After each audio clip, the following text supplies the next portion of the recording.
Hi, everyone. Thank you so much for joining us on the CS Makeover Show. My name's Amelia Dansica, and I'm really excited to have our fifth show in the series this year. Our goal is to simplify customer success for the community. And what do we even mean by simplifying? We want to make things faster, easier, and better by sharing best practices, technology, and other tips to make your lives, your team's lives, and your customers' lives better. So every month we're showcasing a CS ops leader, an administrator, an engagement manager, or a customer success leader that has overcome a difficult situation by simplifying their CS organization. So before I introduce our guest, I want to make sure that the audience knows this is a live interactive show. So if you have questions, please put them in the chat box. We have Paul Reeves, our producer, checking, and we will make sure that we answer your questions. We also will be including a poll. We want to hear from the community and understand what you're all doing in customer success. So I want to thank our sponsor, Gainsight, for making this show possible. And I'd love to now introduce our guest from Zendesk, who has recently released a feature, an enhanced messaging application for asynchronous channels, which I'm personally very excited about. Oliver Nono, he is the Director of Customer Success for EMEA and North America. So Oliver, thank you for joining us. Thank you. Thank you for having me. I'd love for you to give the audience a little bit more information about who you are, where you are, and what you do. Absolutely. So my name is Oliver Nono, as you said. I've been at Zendesk for 4 years now, leading various customer success teams in both our EMEA and LATAM regions, really primarily focused on our largest enterprise accounts. My team's focus has really been on making our customers as successful as possible, leveraging our whole suite of products. What I love about working for Zendesk is I'm a customer of many of our customers, and so I'm truly passionate about sharing best practices to make consumers' lives much easier, including myself, and improving customer experiences. Our focus, as you mentioned, has been around messaging recently, as more and more of our interactions, even as consumers in our daily lives, are moving to our favorite messaging apps like WhatsApp and Apple iMessage through Apple Business Chat. And just a little bit more about myself. I was born and raised here in the San Francisco Bay Area. I went to college at UC Berkeley, go Bears. And I currently work out of my home in the East Bay, living with my wife and 2 daughters. I do want to give a quick shout out to our program manager, Molly Jones, who was going to join me today as part of this. She was recently promoted. So shout out to her for her recent promotion. But she is running a very important summit today and unfortunately not able to join us. Molly was a key partner in our Gainsight project, helping manage the various internal resources that we had. And that was helping us implement Gainsight. And as the saying goes, it took a village, and Molly did an amazing job managing it for all of us. So quick shout out to her. Oh, thanks for doing that. I'm so glad we did a pre-show leading up to this. So we have some of her snippets and her experience. I highly encourage you to go to the Growth Molecules YouTube channel where you can catch some of Molly's experience and wisdom. So thank you for calling her out. All right, well, let's learn more about the before your recent implementation or relaunch, I should say, at Zendesk. What was it like, not only for you as a leader of a fast-growing global organization, but also for your customer success managers? Yeah, absolutely. So we had roughly around 30 people or so globally when I first started 4 years ago. We've grown quite a bit.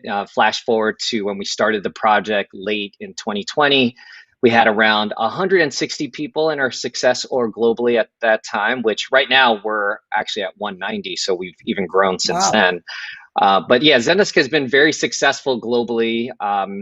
And I believe our success methodologies is top notch, and we drive a lot of valuable engagements with our customers. But really, our growth really tested how many valuable engagements we can have with our customer as prep was becoming very time consuming. we had all our data in various tools and sources. And before we started the project, we took an audit of how many tools we were actually using at that time, and we were using 38 different tools. So we really needed to find efficiencies in our current processes and figure out which tools we actually need to carry forward. So prior to implementing Gainsight, we even had differences in how we implemented our success methodology into different regions that were really influenced by the cultures and customers that we were all working with, as well as what we saw in the various regions as important to our success methodology.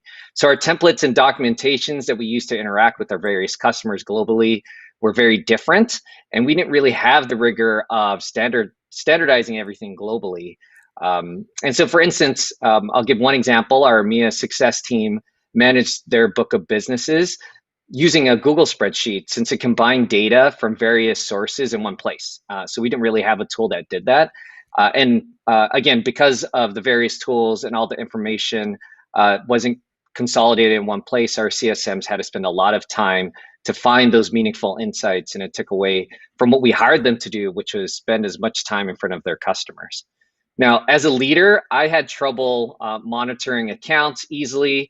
One of the biggest things that I do as a leader, as well as my peers globally, is forecasting risk in our book, as well as capturing trends and insights.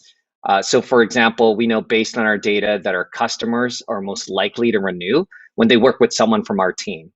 But before implementing Gainsight, I didn't even know what was moving the needle, as our success plans were all documented in Google Sheets, and there's really no way to report on success plan effectiveness, for instance. So we also had a lot of asks from various teams that required the same information about our customers. So we had to fill out a lot of Google Sheets with similar data. Our account health was completely subjective, and we had no data points that were incorporated into our scores. We had an inability to track trends within our accounts, as I mentioned earlier. And we also didn't actually have a central customer success ops team that helped standardize our processes globally. So really, in short, we didn't have a coherent definition of what global success should look like. So there wasn't as much coordination, collaboration as you would want. The results were varied, and many times we wasted time reinventing the wheel. Wow. I mean, you just said so many things that I wish VCs, CEOs, CFOs, COOs who tell me they can't see the ROI of a customer success platform. Sometimes I have to bite my tongue when I'm hearing these rebuttals onto why I'm Yeah, saying, but I can save you $100,000 that your organization is wasting on all of these tools, and not to mention how much time your CSMs are wasting on admin work that makes their jobs miserable. They don't want to be doing that. absolutely. They're actually hired to talk to your customers. What I just heard is 38 systems, spreadsheets, no forecasting, and you could not tell what was moving the needle. There was no central source of truth or operations. How many of That's you right. out there have heard that, right? So the way you just shared your story, I just have heard over and over again. And then I hear the other side, the executives who just don't understand. So I'm happy we're doing this live, Oliver. Thank you. Now I want to hear Absolutely. from the audience. I said we would make this interactive. We have a poll for you. I'd love to know how many of you know how many different tools that are out there that you're using regularly. So please take a moment, fill in this poll, and then let's hear from the audience. We'll leave this open for a few seconds. Yeah, it's interesting. I didn't even realize how many tools we were using prior to doing the project, and I was actually quite surprised at how many tools we were using and we were spinning up as we had a particular gap in the process. So yeah, I'm interested to hear what the others are saying about what they currently use. And Oliver, I'll say that a lot of companies that I work with, they might be in still series A to C, and they're worried that they don't know how many tools. But then I tell them in the past year, I've worked with two public companies who, when we did their technology assessment, We did not know how many tools they were using because they didn't either. So we actually put Mm, together these maps for them to show them all the different tools they were using and how they were not speaking to one another and hence resulting in inefficiency. So the yeah. poll is closed. We've closed the poll. We're going to bring up the answers in a moment. And then we will share it with the audience. We're just telling it. All right. Oh, and I see here less than five is the most popular. So less than five Interesting. tools. All right. Well, we may have an audience who either didn't know or didn't want to share or are using just less than five, which is awesome. So, Yeah. yeah, It is right. surprising for So, sure. I mean, I think, even as I said earlier, even before the implementation, we had a sense that we weren't using that many. And then doing the audit really showed that we were using quite a bit. And so we were able to, obviously, help consolidate that with this project. and I will say, I know we have people on YouTube and on LinkedIn, and they're not able to necessarily answer. So I don't think this has everyone's voice in it. So this might not be 100% accurate of the community who's joined us today. All right. Now, I would love to move into what you've done since I think you mentioned January in the pre show.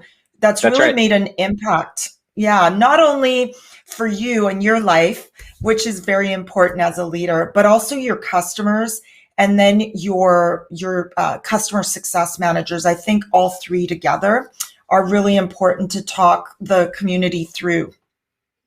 Yeah, absolutely. It's been very interesting the process that we've gone through, and it's been, I think, a huge change in how we're doing business moving forward. And I think as I looked at the project, we had two goals that we wanted to achieve, and that's to reduce our tool stack that the team is utilizing by the end of the year. As I mentioned, 38 is quite a bit, so we wanted to get that down. And then we also wanted to increase by 10% the customer facing time our team was doing as a result of the efficiency gains that that we were hoping to get also by the end of the year. And if I had to put in one word what we were driving for was that obviously implementing a tool that consolidates all of the data in one place that could really empower our success team to deliver on some data-driven and scalable account management. And if I look back, I think we've absolutely accomplished that. Though I think there's still iterations that we need to go through to by the end of the year to fully get or achieve the goals that we were looking for. So one of the things that we were able to accomplish since January is definitely having a central location to find all the data points that helps us manage all of our customers and really shorten the time it takes for us to prep for any customer meetings. We're able to drive, as I mentioned, some of the asks that other teams have for some data about our customers, and even drive some of the work that they want us to do with our customers utilizing CTA. So these are outside groups asking us to reach out to our customers. So one recent request that I want to share is that we had a VOC request that is going to be built into the product, and our product team wanted us to validate utilizing a CTA and 4 tasks to make sure that we're reaching out to our customers and then validating that the product request that they're going to release is going to work for our customers. And previously, we had to use a spreadsheet to track all the customer interactions, and now we're able to do that through Gainsight through CTAs. We're also able to build a more comprehensive scorecard. So as I mentioned before, it was really subjective. We only took into consideration the engagements that we were having. Now we're looking at data points like how many tickets they have open and what's their volume, how many agents are activated, how many engagements we're having with our customers driven from the CTAs that we've entered in.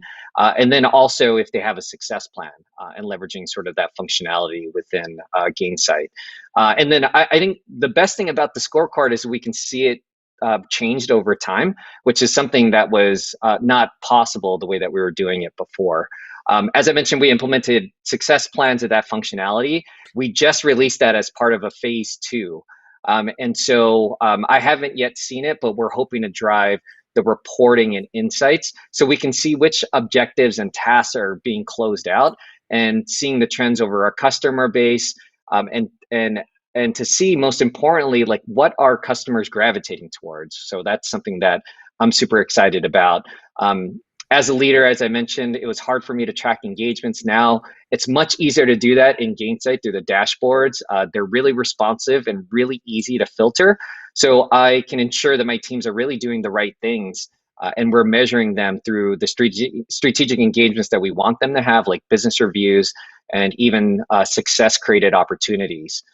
We were able to definitely reduce our tech stack, and we'll continue to do so by the end of the year. So that should save us money. And then based on this project, we actually formed a customer success ops team. And this is, I think, a huge important change for us.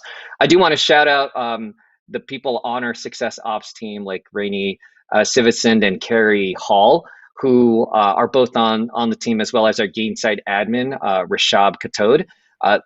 That team has really helped manage one, our Gainsight implementation, and then our own ongoing management of our Gainsight environment, which is really important to have a team focused in on that. And then with their help, we're slowly and surely getting to everything the CS team does, and then standardizing it, globally, which is something that we didn't have before. And then, the project itself was really a forcing function, as I mentioned, to help us standardize everything globally. And I think through this project, we've really become a more united success organization, as we're opening up conversations with each other on our methodology and best practices. And one of the things that I love seeing is I see requests now as being a part of the Gainsight team that are coming in daily from our global team about improvements that we can make that I didn't hear before, because they weren't surfaced globally. And so that will help and improve our success organization moving forward and allow us to innovate faster than we ever have. Wow, you just said so many amazing things. And just to clarify, you did this whole rollout over COVID and with everyone being remote. Is that right? That's right. In fact, we were doing it over the holidays, and I was super concerned that we weren't going to hit our marks, and we absolutely did. I think with everyone, we had a lot of people engaged as part of the project. As I mentioned, our success ops team, along with Molly, who has helped driving the project, were very key in making sure that we were on track, and we got it live right after the new year. That's so exciting to hear. And I just want to touch on the health score. One of our previous guests, Sabina Pons, when she was at MavenLink, she shared that she built the health scorecard and put in 26 different factors into that health scorecard, which was also in Gainsight. But she mentioned that it was at 86% accuracy rate for measuring Wow. renewals. And now the team has recently updated us and let us know it's at a 91% accuracy rate. Wow. So I may have to invite you back in a year to find out where your accuracy rate is, because I know it takes time to measure, but wanted to throw that out there. If you start measuring, you start putting in all of these different data points, you can just have such rich data to forecast renewals, expansion. So that's a That's right. really great point. And the other one I want to mention is 10% improvement in efficiency. I mean, that's 4 hours a week. Imagine what you can do with 4 hours and your customers if you weren't filling in spreadsheets and then putting them in Salesforce and everywhere else. So I love that big win for your team. And then, of course, that function of everyone working together. I think that's really hard when you have 190 people on your team and you're global, right? There are That's cultural right. differences, time differences. That's a really big win. Okay, well, thank you. I want to make sure we take questions now from the audience, and we already have one. So if you have questions, please put them in the chat boxes. We have Paul Reeves, our producer, checking them. So there's a question: do all customer success managers perform the same tasks from onboarding to renewals and upsells, or do they focus on specific phases across the journey? That's a great question. So our success team focuses in on all of the milestones post implementation. So we are introduced after the customer goes live, and then we hit various milestones as part of our methodology to ensure that the customer is getting the ROI that they expected.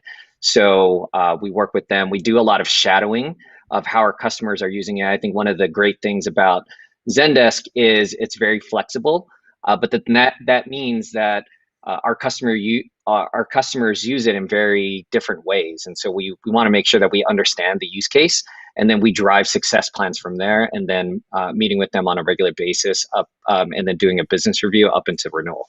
So those are typically the cycles that we do on a yearly basis, and there's a lot of work that the team does to ensure that the customers are seeing the value.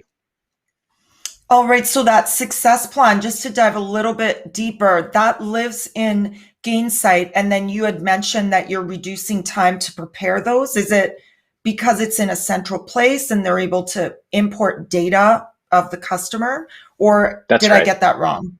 Okay. No, that's right. Okay, Yes, great. I think and we just released the success plan. So there's right now what we're doing is migrating what we have in the Google Sheets into Gainsight, and it's very manual at this point, creating all the objectives and tasks. But once we get it all in there, yes, the point is that they're going to be able to save a lot of time, because a lot of the data points that they would look at outside would not be centralized in that Google spreadsheet. So with that function and all the data driving in there, and then prepping for meetings, even if we're checking in about those success plans, is going to be a lot faster because it's all in one place. All right. And so that was from Oliver Plain. Thank you for that question, Oliver. All right, I Great have name. another one. Lots of Olivers today. So does Gainsight cover all phases of the customer success journey? It does. Yeah, it covers all phases. So we've got 4 experiences at Zendesk, and all of those teams are now on. Our renewals team is part of our success team, so they're also on Gainsight.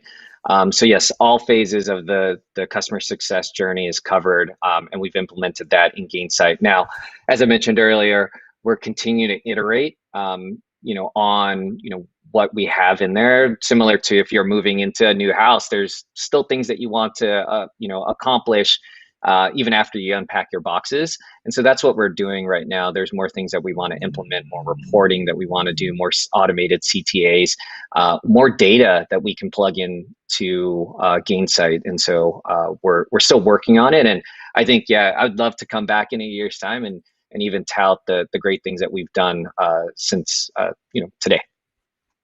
Yeah, I think, and one of our earlier guests said this. It's you have to roll these type of applications out in phases.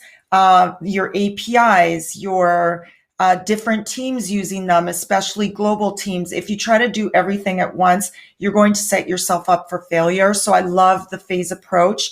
And for our audience, if you go to simplifyingcs.com, one of our previous guests, Kelly Hall, shared from Malwarebytes, her phased implementation over the course of 6 months.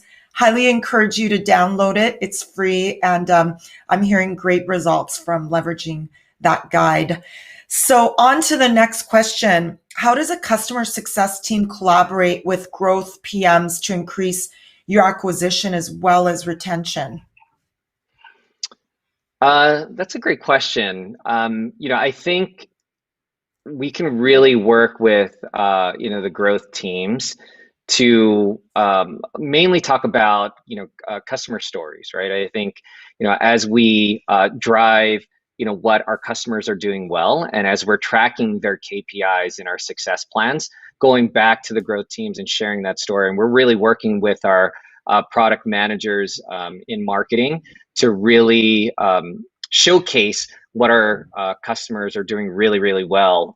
We obviously want to track similar what we did with this project, like what was the before state and after state, and what did we do to help improve those measurements that they really care about. So I think again, tracking that information, seeing it all in one place versus various sources is really going to help out like our teams as they look for new business. Oliver, the next question is just really important, at least for me. I know we get this question all the time at our organization as well. How do you train your new hires and current customer success managers to adopt a platform like Gainsight, maybe for the second time where you've implemented change? I mean, change management is a huge industry for a reason, and would love your tips, especially given you have 190 people on the team. Yeah, that's a great question. So we rolled out our training for everyone at the beginning of the year. And then, as I mentioned, we just launched a phase two. And so we had training from that. So we record everything. And then as we do those trainings, we add it to the new hire list of things to do. And I think since the pandemic, we've done a really good job of highlighting specific trainings that we record and then add it to the new hire class versus having to redo it again. Pre-pandemic, we were doing all of the new hire onboarding live. And so with the shift, we're now able to be, I think, a lot more flexible. Instead of having to rehash it live, we're able to record it, and then the new hires are able to take those trainings after the fact, and then learn about Gainsight in that way, similar to the folks that have been with us for quite some time. And then I think there's been a lot of ongoing training, especially from the CS Ops team, and then also our administrator, and then our power users in regards to the newest features of Gainsight, so that they're able to work with the various teams to ensure that they're adopting it and doing it correctly. All right. And I just want to add, Haley, thank you for that question. But one of our clients is currently implementing Gainsight as well. And they shared with us their own training guide that they give all customers. It's 4 hours. It's broken down into chunks. And someone on my team went through it because she's working with the client to implement Gainsight. And I took a peek, and I have to say it's not only interactive, but it's fun. And I did feel empowered as I was going through it. So anyways, wanted to just throw that out. All right, we're running out of time. I know there are more questions. We'll follow up with you. But I want to thank Oliver. You have shared so many good insights with us. We really appreciate it. And I want to not only thank Paul Reeves, our producer, and Colin, who's joined us, but also our next guest from Europe. We have European clients we want to highlight as well on the show. And that is Colin Dawson from BMC.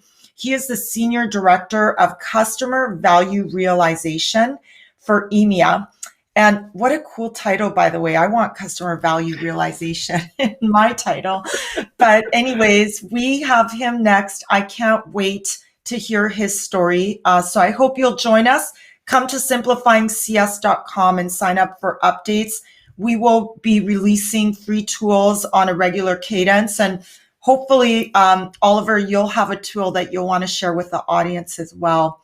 And with that, with 2 minutes, Oliver, I'm putting you on the spot. What would you say your top 3 recommendations are for the audience as they walk away from the show? Yeah, absolutely. First of all, thanks for having me. It was a pleasure being a part of this and having the opportunity to speak to everyone. So I would say quickly, take a look at all your processes and make sure that you're standardizing and coming to an agreement. If you're able to spin off a customer success operations group, that'd be great, because that function is actually really helping us standardize everything. So that's my first one. The second one is really look at your tech stack and see which items or which tools you can get from a system like Gainsight and what you'd be able to live without. I sort of think about that in terms of like moving into a new house and getting rid of some silverware that you may not use in this new place. So take a look at the tech stack and see what you can replace a tool like Gainsight with. And then last, figure out what you're going to do to measure your success. This is something that we tell our customers too at Zendesk, to ensure that you're getting the value out of what you want out of any product that you move forward with. So keep that in mind and make sure that that's driving everything as you do, as you work through the project or implementation. All right. Thank you so much, Oliver. Bye, everyone. We'll see you at the next CS Makeover Show.